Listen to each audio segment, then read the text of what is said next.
Why hello there, and good morning, good afternoon, or good evening, depending on where in the world you're watching from. Today we're going to be delving into one of my most popular series on TikTok, photos with disturbing backstories. Today we're going to be going through a few of them that I find super interesting, and I think you guys as well, and we'll get a little bit more in depth than I do on my TikTok. I hope you guys enjoy the video. Make sure to subscribe for more, and let's get into it. Right now we're looking at our first photo. Seems like a pretty normal photo. As you can see, it's from a game show in the 1970s.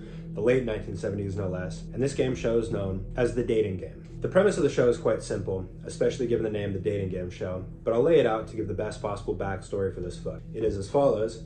An eligible bachelorette is chosen to run the show and gets a selection of a few guys that she gets to choose from, and she gets to write down a variety of questions that she wants to ask the guy. By the end of the show, she should be able to pick out a random guy for her to go on some dates with and get to know. And of course, the end goal is to find love. Now, this particular photo was taken from a segment from the Dating Game Show in 1978. And there's a few different guys here. And of course, this is exactly how the game show is supposed to be ran. What's disturbing about the backstory of this photo is the gentleman on the left. Before we get into the gentleman's full background, we're going to talk about a few things. One, the woman was having some red flags prior to even realizing who this man was, or prior to learning who this man was.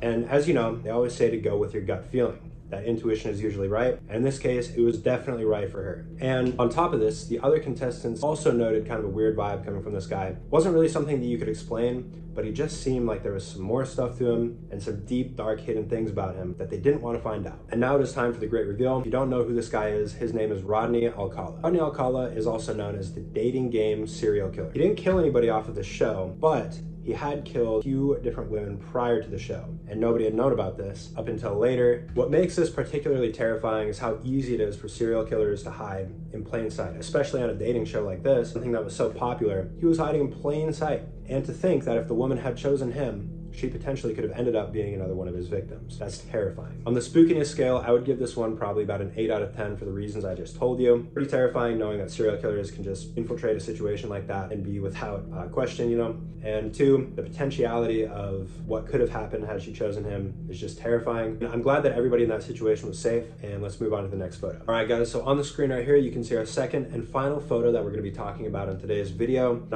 I call this one personally the train station photo, although there's probably a few different names for this photo. As you can see, this seems like a pretty normal photo from a surveillance camera of two children walking in a train station. The boy on the right and the boy on the left are hand in hand. Seems like a pretty ordinary situation that would occur. However, this could not be further from the truth, and this is actually the most disturbing photo from today's video. The photo that you're currently looking at is the last known photo of James Bolger, who was just 2 years old at the time he was abducted by two different 10-year-olds. This incident was truly horrific, where Venable and Thompson both brutally beat James Bolger. 2 days after he was abducted, his body was found on a railway track 2.5 miles away from Liverpool, and that's where the story ends, or does it? Thompson and Venables were of course found guilty, and as a result sent away, but when they turned 18 in 2001, they were released under different identities. Venables has since returned to prison twice, and Thompson has not.